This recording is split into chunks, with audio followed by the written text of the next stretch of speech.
Bismillahirrahmanirrahim. Assalamualaikum warahmatullahi wabarakatuh. Perkenalkan, saya Satriani, Prodi Ekonomi semester 5. Di sini saya akan memaparkan sebuah materi mengenai inflasi.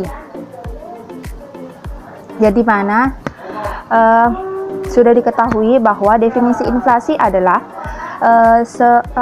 proses meningkatnya harga barang atau jasa secara umum dan terus-menerus dalam jangka waktu yang lama. Ada pula penyebab-penyebab inflasi. Yang pertama yaitu permintaan yang lebih besar daripada supply, yang dimana di sini berkaitan dengan tarikan permintaan yang lebih banyak melebihi penawaran. Yang kedua yaitu kenaikan bahan baku maupun biaya produksi, yang dimana berkaitan dengan desakan biaya produksi yang meningkat. Yang ketiga yaitu tekanan permintaan plus dorongan ongkos.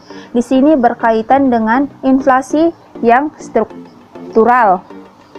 Yang keempat, peredaran uang kartal yang tak terkendali, yang dimana banyaknya jumlah uang yang beredar di masyarakat. Yang kelima yaitu kekacauan politik dan ekonomi, yang dimana jika terjadinya kekacauan politik di negara ini, maka akan mengakibatkan inflasi akan meningkat. Yang keenam yaitu tuntutan kenaikan upah. Banyaknya karyawan yang menuntut kenaikan upah akan menyebabkan inflasi terjadi. Yang ketiga yaitu slide selanjutnya akan membahas mengenai jenis-jenis inflasi. Yang dimana jenis inflasi di sini terbagi menjadi 3. Yang pertama yaitu asal timbulnya inflasi. Yang dimana asal timbulnya inflasi ini terbagi lagi menjadi 2 ya. Yang pertama yaitu inflasi yang berasal dari dalam negeri. Contohnya itu ya seperti defisit anggaran dan bencana alam. Sedangkan inflasi yang berasal dari luar negeri, contohnya seperti kenaikan harga minyak bumi dan biaya produksi luar negeri dan tarif impor tinggi atau pajak. Yang kedua yaitu cakupan pengaruh kenaikan harga, yang dimana di sini terbagi lagi menjadi 3 ya. Yang pertama yaitu inflasi tertutup, yang dimana inflasi tertutup di sini berkaitan dengan harga beberapa barang yang naik, harga barang tertentu yang naik ya. Yang kedua yaitu inflasi terbuka. Inflasi terbuka yaitu kenaikan harga secara keseluruhan. Yang ketiga, inflasi yang tak terkendali, yang dimana inflasi yang sangat hebat ini akan terjadi jika kenaikan harga secara terus-menerus. Yang ketiga yaitu parah tidaknya inflasi. Di sini dapat kita ketahui berapa besar sih tingkat inflasi. Yang pertama yaitu inflasi ringan. Besar inflasi ringan yaitu kurang lebih 10% setahun. Inflasi sedang terjadi 10% sampai 30% setahun. Inflasi berat terjadi 30% sampai 100% setahun, dan inflasi tak terkendali terjadi besar dari 100% setahun.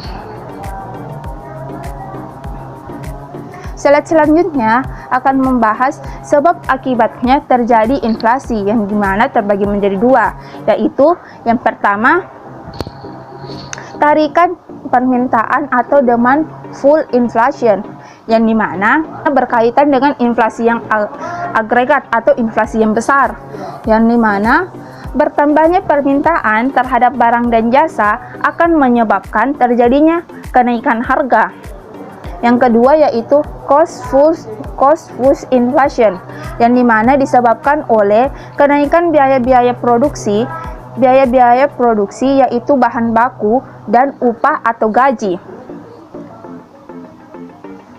Slide selanjutnya membahas tentang teori inflasi, yang dimana terbagi menjadi 4, yaitu yang pertama inflasi inersia. Inflasi inersia berkecenderungan bahwa setiap tahun atau setiap periode orang mempercayai bahwa akan terjadi inflasi. Disebut juga inflasi harapan atau expect inflation. Yang kedua yaitu inflasi menurut teori kuantitas, yang dimana ada dua penyebabnya. Yang pertama, jumlah uang yang beredar melebihi yang dibutuhkan masyarakat. Yang kedua yaitu harapan psikologis akan terjadinya kenaikan harga di masa yang akan memperparah terjadinya inflasi. Yang ketiga yaitu inflasi akibat peperangan dan ketidakstabilan politik. Yang keempat, inflasi menurut teori Keynes, yang dimana menyatakan inflasi terjadi karena beberapa kelompok masyarakat ingin hidup di luar batas kemampuannya. Kelompok masyarakat seperti pemerintah, pengusaha, dan masyarakat umum. Ada pula cara mengatasi inflasi, terbagi menjadi 3 tahap. Tahap pertama yaitu melalui kebijakan moneter. Di dalam kebijakan moneter ini terbagi menjadi 4 tahap lagi, yaitu yang pertama politik diskonto atau discount policy, yang dimana kebijakan bank sentral untuk menaikkan atau menurunkan suku bunga. Yang kedua yaitu politik pasar terbuka atau open market policy, yang dimana kebijakan untuk membeli atau menjual surat berharga. Yang ketiga yaitu pengawasan kredit secara selektif, yang dimana seleksi pemberian kredit dilakukan secara ketat. Yang keempat yaitu politik persediaan kas atau cash ratio policy, yang dimana politik menaikkan atau menurunkan cadangan kas dari bank. Tahap kedua, cara mengatasi inflasi tahap kedua yaitu melalui kebijakan fiskal, yang dimana kebijakan fiskal ini sangat berkaitan dengan yang pertama. Kebijakan fiskal di sini sangat berkaitan dengan yang pertama yaitu peraturan pengeluaran pemerintah atau APBN, seperti anggaran belanja, anggaran pengeluaran, anggaran pendapatan dan biaya. Dan yang kedua yaitu meningkatnya tarif barang impor. Yang ketiga yaitu tahap ketiga melalui kebijakan non-moneter, yang dimana peningkatan produksi, kebijakan upah, dan pengawasan harga. Slide selanjutnya yaitu dampak inflasi. Dampak inflasi terbagi menjadi 5, yaitu yang pertama bagi pemilik pendapatan tetap dan tidak tetap, yang dimana bagi pemilik pendapatan tetap akan mengalami kerugian, sedangkan bagi pemilik pendapatan yang tidak tetap bisa saja diuntungkan. Yang kedua yaitu bagi para penabung, yang dimana bagi para penabung ini akan merasa dirugikan karena nilai uang yang semakin menurun. Yang ketiga yaitu bagi debitur dan kreditur. Bagi debitur, inflasi sangat menguntungkan karena saat pembayaran utang nilai uang lebih rendah dibandingkan pada saat ia meminjamnya. Sedangkan bagi debitur akan mengalami kerugian karena nilai uang pengembalian lebih rendah. Yang keempat yaitu bagi produsen. Bagi produsen di sini terbagi menjadi 2, yaitu bagi perusahaan besar dan bagi perusahaan kecil. Yang dimana bagi perusahaan besar inflasi dapat menguntungkan jika pendapatan yang diperoleh lebih tinggi daripada kenaikan biaya produksinya. Yang kedua yaitu bagi perusahaan kecil, yang dimana naiknya biaya produksi dapat merugikan dan mereka enggan untuk meneruskan produksi tersebut. Sedangkan yang kelima yaitu bagi perekonomian nasional, yang dimana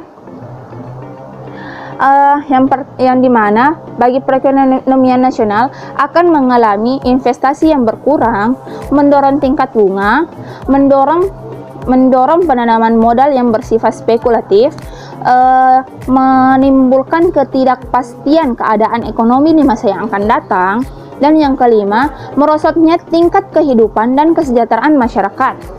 Oke, selanjutnya di sini saya membahas mengenai bagaimana sih inflasi di Indonesia di tahun 2021 ini, di tahun 2001 yang lalu.